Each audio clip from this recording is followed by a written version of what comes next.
మా latest videos కోసం మా ఈ తెలుగు న్యూస్ ఛానల్ సబ్స్క్రైబ్ చేసి గంట సింబల్ యాక్టివేట్ చేసుకోండి.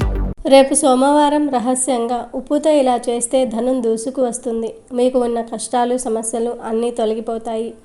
రేపు సోమవారం రహస్యంగా ఉప్పుతో ఇప్పుడు మనం చెప్పుకునే విధంగా చేయటం వల్ల మీకు దిష్టి దోషాలు ఆర్థిక సమస్యలు అన్నీ పోతాయి. ఉప్పు సాక్షాత్తు లక్ష్మీదేవి స్వరూపం. ఉప్పు మన అందరి ఇళ్లలో ఉంటుంది. ఉప్పు చెయ్యి జారిన ఒకరి చేతి నుండి మరొకరు ఉప్పు తీసుకున్న గొడవలు జరుగుతాయని సమస్యలు వస్తాయని పండితులు చెప్తూ ఉన్నారు. ఉప్పు నెగిటివ్ ఎనర్జీని చాలా త్వరగా ఆకర్షించేస్తుంది. అదేవిధంగా ధనాన్ని కూడా ఆకర్షిస్తుంది. మన ఇంటిలో ఎప్పుడూ కూడా ఒక ఉప్పు ప్యాకెట్ ఎక్స్ట్రా ఉంచుకోవాలి. అదేవిధంగా ఉప్పు వేసిన డబ్బాపై ఏ డబ్బా పెట్టకూడదు. ఉప్పును ప్లాస్టిక్ డబ్బాలో వేసి ఉంచే కంటే ఉప్పును గాజు బాక్సుల్లో వేసుకోవటం లేదా గాజు జాడీల్లో ఉంచుకోవటం మరీ మంచిది. వంటల్లో ఉప్పు ఎంత మేలు చేస్తుందో పరిహారాల్లో కూడా ఉప్పు అంత మేలు చేస్తుంది. ఉప్పును వారానికి ఒక్కసారి ఎండలో పెడితే వంటకు రుచి పెరుగుతుంది. పిల్లలు చదువులో ఉత్తీర్ణులు అవుతారు. అలాగే మీ కుటుంబ సభ్యులందరికీ మంచి ఆరోగ్యం లభిస్తుంది. ఎన్నో ప్రయోజనాలు ఉన్న ఉప్పుతో రేపు సోమవారం ఒక పరిహారం చేస్తే ధన సమస్యలు తీరిపోతాయి. మీకు ఉన్న దిష్టి దోషాలు కూడా తొలగిపోతాయి. ఈ పరిహారం మీ ఇంటిలో దాగి ఉన్న చెడును లాగేసుకుంటుంది. నెగిటివ్ ఎనర్జీని తీసివేసి పాజిటివ్ ఎనర్జీని ఇస్తుంది. మనలో చాలామంది ఆర్థిక సమస్యలను ఆరోగ్య సమస్యలను ఎదుర్కొంటూ ఉన్నారు. అదేవిధంగా కుటుంబ పరంగా కూడా సమస్యలు ఎదుర్కొంటున్న వారు కూడా ఉన్నారు. మీకు ఎటువంటి కష్టం ఉన్నా సమస్యలు ఉన్నా ఈ ఉప్పు పరిహారం చేసుకోవచ్చు. ఈ పరిహారాన్ని ఎవరు చేసినా రహస్యంగా చేయాలి. బయట వారికి బంధువులకు అస్సలు చెప్పకూడదు. అంత రహస్యంగా చేయాలి. రాత్రి సమయంలో చేస్తే మరీ మంచిది. దిష్టి దోషాలు వంటివి తొలగించుకోవడానికి రాత్రిపూటనే పరిహారాలు చేయాలి. మరి రేపు సోమవారం రాత్రి రహస్యంగా ఉప్పుతో ఏ పరిహారం చేయాలో ఇప్పుడు మనం ఈ వీడియోలో తెలుసుకుందాము. అంతకన్నా ముందు ఒక పవిత్ర కథను విందాం. ఫ్రెండ్స్, మా వీడియో నచ్చితే లైక్ చేసి షేర్ చేయండి. అలాగే మా ఛానల్ని కూడా సబ్స్క్రైబ్ చేసుకొని మాకు సపోర్ట్ చేయండి. అలాగే ఓం నమ శివాయ అని కామెంట్ చేయండి.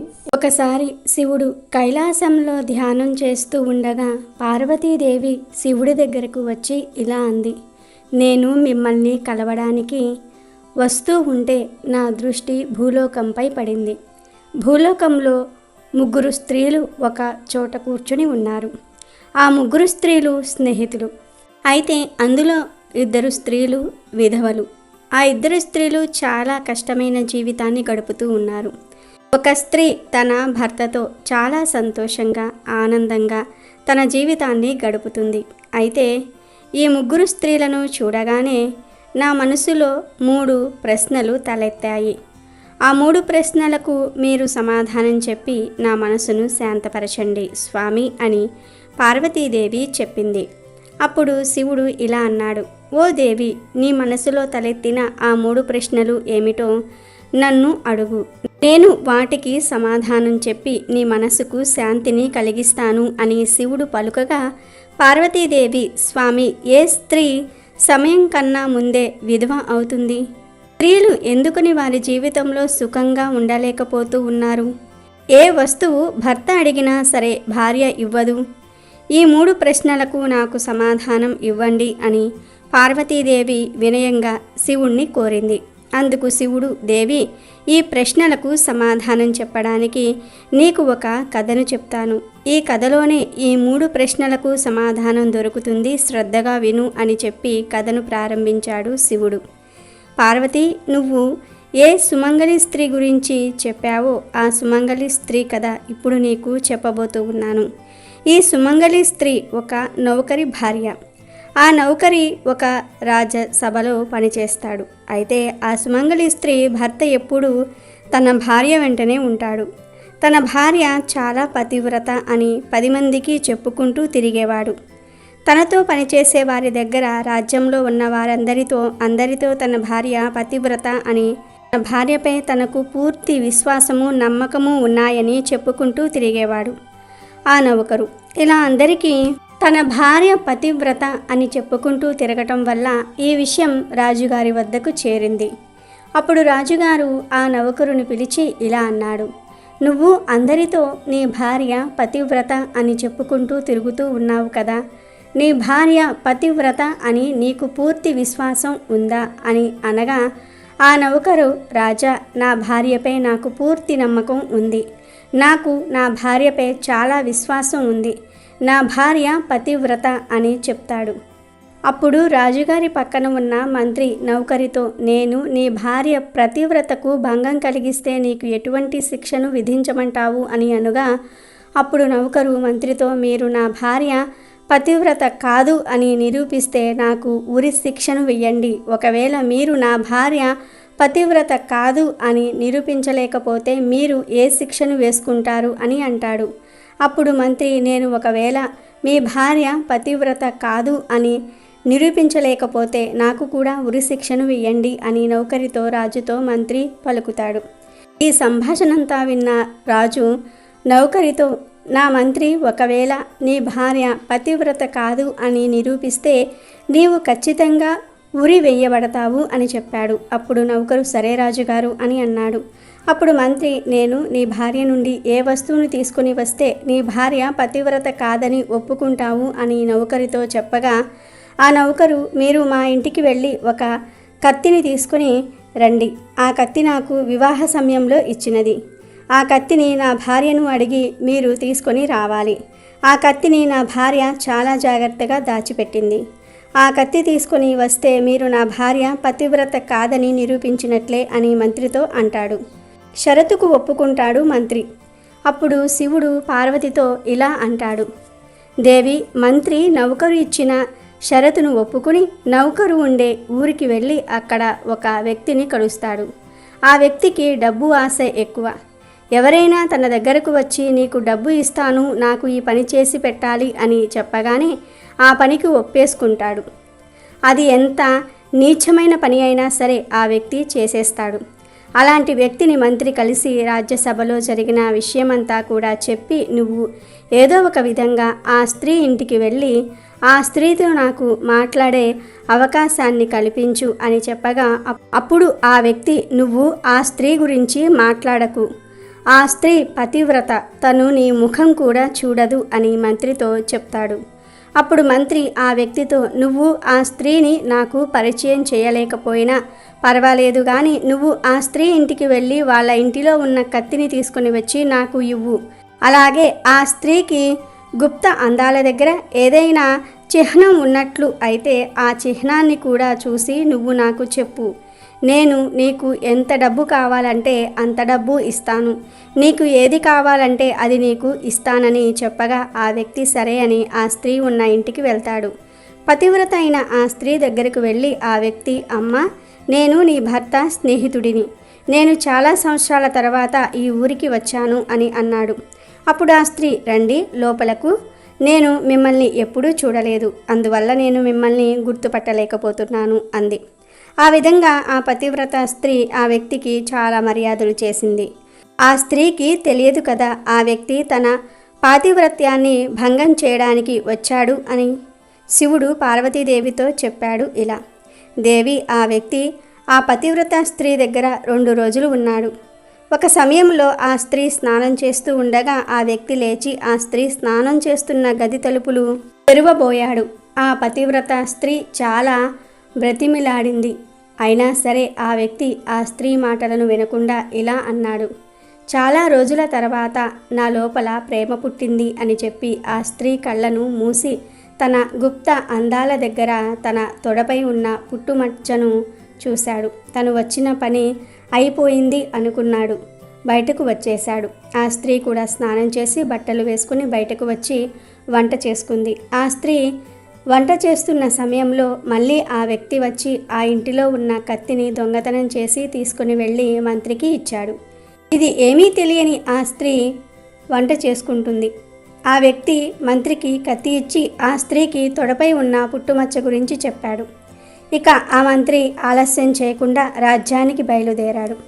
రాజ్యానికి చేరుకొని రాజును కలిశాడు. రాజు వెంటనే నౌకర్ని పిలిపించాడు. మంత్రి ఆ కత్తిని చూపించి, నేను ఈ నౌకరి ఇంటిలో 2 రోజులు ఉన్నాను రాజా, ఇదిగో కత్తిని తీసుకొని వచ్చాను. అలాగే తన భార్య తొడపై ఉన్న పుట్టుమచ్చ గురించి కూడా మంత్రి నౌకరితో చెప్పాడు. అది విని ఆ నౌకరు, నా భార్య తన పతివ్రత ధర్మాన్ని వదిలేసింది అనుకున్నాడు. ఉరిశిక్షకు సిద్ధమయ్యాడు. రాజుగారు, మరో 15 రోజుల్లో నీకు ఉరిశిక్ష వేస్తాను. నీకు ఏదైనా చివరి కోరిక ఉంటే చెప్పు అని అడిగాడు. అప్పుడు నౌకరి, నేను ఒక్కసారి నా భార్యను కలిసి వస్తాను, నన్ను అనుమతించండి అని అన్నాడు. రాజు సరే అన్నాడు. ఆ నౌకరు తన ఊరికి చేరుకొని భార్యను కలిసి జరిగినది అంతా కూడా చెప్పి తన భార్యను నిందించాడు. అప్పుడు ఆ స్త్రీ తనకు జరిగినది అంతా చెప్పింది. కానీ నౌకరు తన భార్య చెప్పినది నమ్మకుండా అక్కడి నుండి రాజ్యానికి బయలుదేరాడు. ఆ స్త్రీ దేవుణ్ణి ప్రార్థించింది. కొంత సమయమైన తర్వాత ఆ పతివ్రత స్త్రీ తన రూపాన్ని మార్చుకుని రాజ్యసభకు వెళ్ళింది. మారు వేషంలో పతివ్రత స్త్రీ రాజుగారి దగ్గరకు వెళ్ళి, నేను మీ సభలో నాట్యం చేస్తాను, నాకు అనుమతిని ఇవ్వండి అని కోరింది. తన అందచందాలకు మురిసిపోయిన రాజుగారు సభలో ఆ స్త్రీకి నాట్యం చేయడానికి అనుమతిని ఇచ్చారు. ఆ సభలో రాజుగారి మంత్రి ఇంకా కొంతమంది ఉన్నారు. అందరి సమక్షంలో నాట్యం చేసి అందరి మనసులను దోచుకుంది. అప్పుడు రాజు ఆ స్త్రీతో, నీ నాట్యం నాకు బాగా నచ్చింది, నీకు ఏమి కావాలో చెప్పు అన్నాడు. అప్పుడు ఆ స్త్రీ, రాజుగారు, మీ రాజ్యంలోని ఒక వ్యక్తి నన్ను మోసం చేసి నా దగ్గర ఉన్న డబ్బును తీసుకుని వెళ్ళాడు. మీరే ఎలాగైనా సరే నాకు న్యాయం చేయాలి అంది.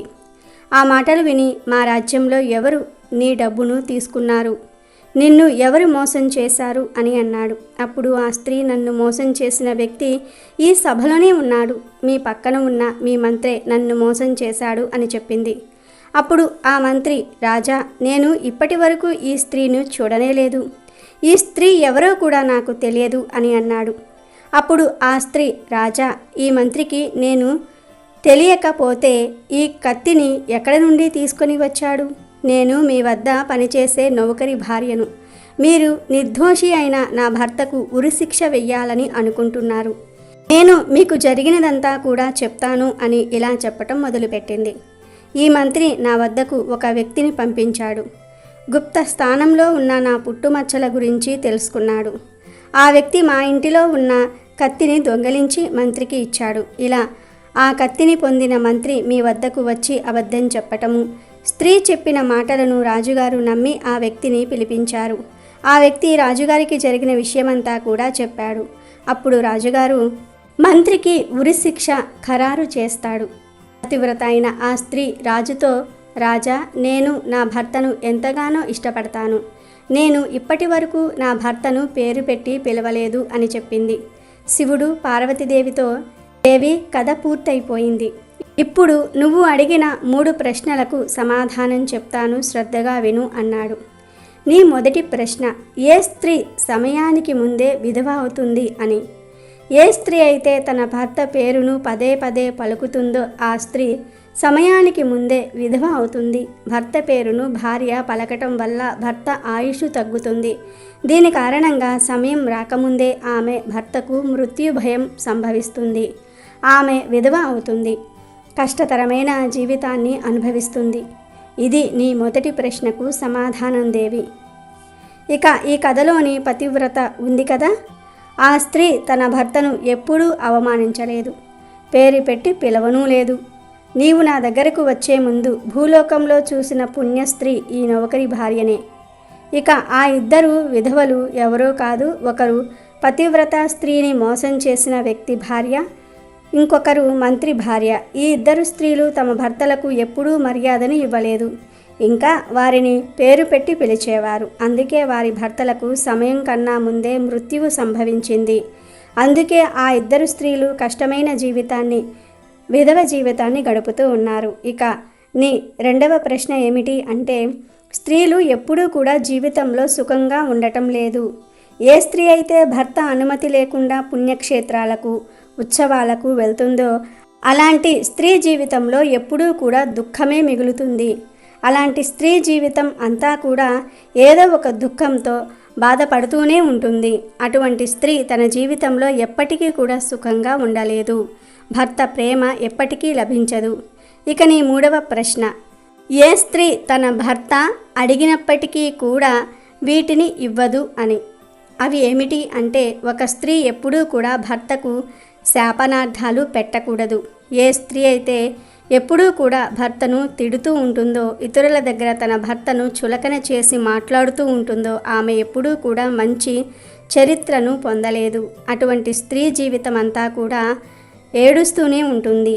ఈ 3 సమాధానాలు విన్న తర్వాత పార్వతీదేవి శివుడితో, ఏ స్త్రీ అయితే భర్తను ప్రేమగా చూసుకుంటుందో, ఎప్పుడూ సంతోషంగా నవ్వుతూ ఉంటుందో, ఉన్నవాటితో సర్దుకుపోతూ ఉంటుందో, సర్దుకుపోయే గుణాన్ని కలిగి ఉంటుందో అలాంటి స్త్రీ తన జీవితమంతా కూడా సుఖంగా గడిపేస్తుంది.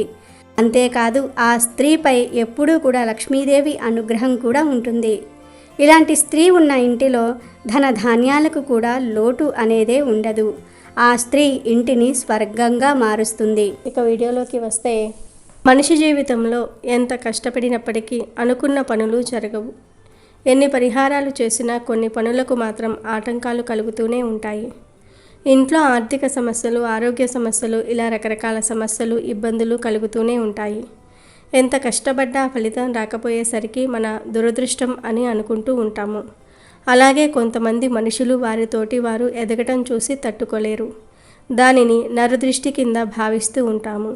ఈ నరదృష్టి కనుక తగిలితే రాయైనా సరే పగిలిపోతుందని మన పెద్దలు అంటూ ఉంటారు.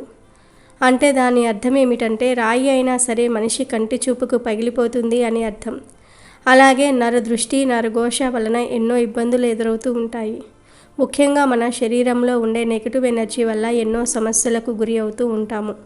మనకు తెలియకుండానే సమస్యల సుడిగుండాల్లో చుట్టుకుంటాము. అలాగే అనారోగ్య సమస్యలు, ఆర్థిక ఇబ్బందులు, బంధుమిత్రులతో సఖ్యత లేకపోవటం జరుగుతూ ఉంటుంది. రాత్రి పడుకున్న నిద్ర పట్టకపోవటము, నిద్రలో పీడకలు రావటము, నిద్రలో ఉలిక్కి పడటం, ఇవి అన్నీ కూడా మన ఇంట్లో మన శరీరంలో ఉండే నెగిటివ్ ఎనర్జీ వలనే జరుగుతూ ఉంటాయి. ఒక మనిషి ఇంకొక మనిషి ఎదుగుదలను తట్టుకోలేరు. వారిపై ఈర్ష్యాభావం వ్యక్తం చేస్తూ ఉంటారు. అలాగే వారిపై అసూయ వంటి భావాలు పెరిగిపోతూ ఉంటాయి. దీనిని నరఘోష, నరదృష్టి కిందనే చూస్తాము. ఇలాంటి సమస్యల నుంచి బయటపడడానికి మన పెద్దలు ఎన్నో పరిహారాలు చేసుకునేవారు. చిన్నపిల్లల దగ్గర నుండి పెద్దవాళ్ల వరకు ఎవరికి దిష్టి తగిలినా, కింద పడినా సరే పూర్వం పెద్దలు ఉప్పుతో, ఎండుమిరపకాయలతో, నీళ్లతో దిష్టి తీసేసేవారు. ఎవరైనా పిల్లలు ఆడుకుంటూ ఉన్నట్లు ఉండి తపక్కున కింద పడితే ఆ పడిన దగ్గర దిష్టి తీసి ఇంటికి తీసుకుని వెళ్ళేవారు. ఎందుకంటే రోడ్డు దెబ్బ వలన మనిషి క్షణక్షణం క్షీణించిపోతూ ఉంటాడు. కాబట్టి దిష్టి తీసి పడేయటం వలన ఆ రోడ్డు దెబ్బ ప్రభావం కాస్త అయినా సరే తగ్గుతుంది అని భావించేవారు మన పూర్వీకులు. ఇలా పూర్వం నుంచి చెడు ప్రభావం పోగొట్టుకోవడానికి అనేక రకాల పరిహారాలు చేస్తూ ఉన్నారు. కానీ ఇప్పుడు ఉన్న కాలంలో ఇలాంటివి చేయటం లేదు. కానీ చెడు ప్రభావం వల్ల కుటుంబంలో జరిగే నష్టాలకు బాధపడుతూ ఉంటారు. ఇప్పటి సైన్స్ యుగంలో అంటే ఇప్పటి ఈ సైన్స్ కాలం ఇలాంటి దిష్టి పరిహారాలు ఏమీ పట్టించుకోవటం లేదు. మూఢనమ్మకంగా కొట్టి పారేస్తూ ఉన్నారు. కానీ దిష్టి దోషాలు, నెగిటివ్ ఎనర్జీ వంటివి నిజంగానే ఉంటాయి. అది మన శరీరాన్ని, కుటుంబాలను, భవిష్యత్తును చిన్న భిన్నం చేస్తుంది. ఇలాంటి చెడు ప్రభావాల నుండి బయటపడడానికి చాలా పరిహారాలు ఉన్నాయి. కానీ అందులో రాళ్ల ఉప్పు ఎంతో ప్రతిభను కలిగి ఉంటుంది, ప్రాధాన్యతను కలిగి ఉంటుంది. ఈ రాళ్ల ఉప్పులతో ఎన్నో పరిహారాలు చేసుకోవచ్చు. ఈ రాళ్ల ఉప్పును నీటిలో వేసి స్నానం చేయటం వలన బయట నుంచి వచ్చే దిష్టి ప్రభావం ఆ నీళ్ళల్లో కొట్టుకుపోతుంది. అలాగే కాళ్ళు లాగటము, తలనొప్పి వంటి సమస్యలు వస్తూ ఉంటే గోరువెచ్చని నీటిలో మీరు గల్లులుప్పు వేసి బయటకు వెళ్ళి వచ్చినప్పుడు ఆ నీటితో కాళ్ళు, చేతులు శుభ్రంగా కడుక్కోవాలి. మన శరీరంలో ఉండే నెగిటివ్ ఎనర్జీ పోవడానికి ఇలాంటి పరిహారాలు చేసుకోవాలి. అలానే ఇంట్లో ఉండే నెగిటివ్ ఎనర్జీ పోవడానికి ఏ పరిహారం చేసుకోవాలో ఇప్పుడు మనం చూద్దాం. చాలామంది ఇంట్లోనికి చెడుగాలి రాకుండా ఉండడానికి ఇంటి గుమ్మానికి కలబంద, గుమ్మడికాయ పూజ చేసి తెచ్చిన నిమ్మకాయలను కడుతూ ఉంటారు. ఇవి కట్టినా సరే ఇంట్లో మనశ్శాంతి లేదు, సుఖం లేదు అనుకునేవారు తప్పనిసరిగా సోమవారం రోజు సింహద్వారానికి ఇరువైపులా కూడా ఉప్పుతో ఇప్పుడు మనం చెప్పుకోబోయే ఈ పరిహారం చేసుకున్నట్లయితే మీకు ఉన్న ఆర్థిక ఇబ్బందులు, సమస్యలు అన్నీ కూడా తొలగిపోతాయి. లక్ష్మీదేవి మీ ఇంటిలో తిష్ట వేసుకొని కూర్చుంటుంది. సోమవారం రోజు ఉప్పును తీసుకోండి. కేవలం గల్లులుప్పు మాత్రమే ఈ పరిహారానికి తీసుకోవాలి. గల్లులుప్పును తీసుకున్న తర్వాత సింహద్వారానికి ఇరువైపులా కూడా 2 రాగి ప్లేట్లు పెట్టుకోవాలి. ఆ 2 రాగి ప్లేట్లలోనూ గుప్పెడంతగా ఉప్పు వేసుకోవాలి. ఆ ఉప్పు మీద సగం పసుపు, సగం కుంకుమ వేయాలి. పళ్ళాల్లో ఇలానే వేసుకోవాలి. ఇలా వేసిన తర్వాత ఒక నిమ్మకాయని తీసుకుని గుమ్మం మీద పెట్టి కోసి ఆ కోసిన నిమ్మకాయ ముక్కలలో ఒక ముక్క కుడివైపు ఉన్న పళ్ళెంలో, ఇంకొక ముక్క గుమ్మానికి ఎడమవైపు ఉన్న పళ్ళెంలో పెట్టుకోవాలి. వాటికి కూడా పసుపు కుంకుమ అద్దాలి. నిమ్మకాయ ముక్కల మీద కూడా సపరేట్గా పసుపు కుంకుమ వేయాలి. తర్వాత ఇంకొక నిమ్మకాయను తీసుకొని మా ఇంట్లో ఉండే దుష్టశక్తి అంతా కూడా పోవాలని, నీరసము బద్ధకాలు దరిద్రము అంతా కూడా పోవాలి అని ఆ నిమ్మకాయతో ఇల్లంతా తిరిగి ఇంటి సింహద్వారం దగ్గర తీసుకొని వచ్చి ఆ నిమ్మకాయను బయటకు తీసుకుని వెళ్ళి ఆ నిమ్మకాయను ఇంటి సింహద్వారం దగ్గర ఎడమకాలితో తొక్కేయండి. ఆ తొక్కిన నిమ్మకాయ మొత్తం కూడా చిదిమిపోవాలి, అంటే నలిగిపోవాలి. అలా నిమ్మకాయ నలిగిపోతే మీ ఇంట్లో ఉండే నకారాత్మక శక్తి కూడా వెళ్ళిపోతుంది. ఇలా ప్రతి సోమవారం రోజు గుమ్మం ముందు ఇలా చేస్తే మీకు ఉన్న దోషాలన్నీ కూడా తొలగిపోతాయి. మీరు ఎక్కువ దిష్టి దోషం ఉంది అని ఎలా గ్రహించాలి అనుకుంటే, సింహద్వారం దగ్గర రాగి పళ్ళెంలో ఉప్పు వేస్తారు కదా, ఆ ఉప్పు అంతా నీళ్లులాగా మారిపోయి అలాగే నిమ్మకాయ కూడా నల్లగా మారిపోతే మీకు ఎక్కువ నరదృష్టి ఉన్నట్లే. ఈ పరిహారం చేసిన మరుసటి రోజున ఆ పళ్ళెంలో ఉన్న పదార్థాలు ఈ విధంగా మారితే, అంటే ఉప్పు నీళ్ళలాగా నిమ్మకాయ నల్లగా మారితే మీరు గ్రహించాల్సింది ఒక్కటే, మీ ఇంటికి నరదృష్టి ఎక్కువగా ఉంది అని. ఈ పరిహారం అయిపోయిన తర్వాత ఆ పళ్ళెంలోని పదార్థాలన్నీ కూడా ఎవరూ తొక్కని చోట పడేయాలి. ఈ విధంగా ఈ పరిహారం పాటిస్తే మీ ఇంట్లో ఉండే సమస్యలు, ఇబ్బందులు, అప్పుల బాధలు, మానసిక ఇబ్బందులు అన్నీ కూడా తొలగి సకల ఐశ్వర్యాలు, సిరి సంపదలు, మంచి ఆరోగ్యము, వ్యాపారంలో అభివృద్ధి కలుగుతుంది. ఈ పరిహారం చేయటం కారణంగా మీ దశ మారిపోతుంది. అమెజాన్లో బెస్ట్ డిస్కౌంట్స్ కోసం వీడియో డిస్క్రిప్షన్లో లింకు ఉంది, చూడండి. అలాగే మా టెలిగ్రామ్ ఛానల్ సబ్స్క్రైబ్ చేసుకోండి.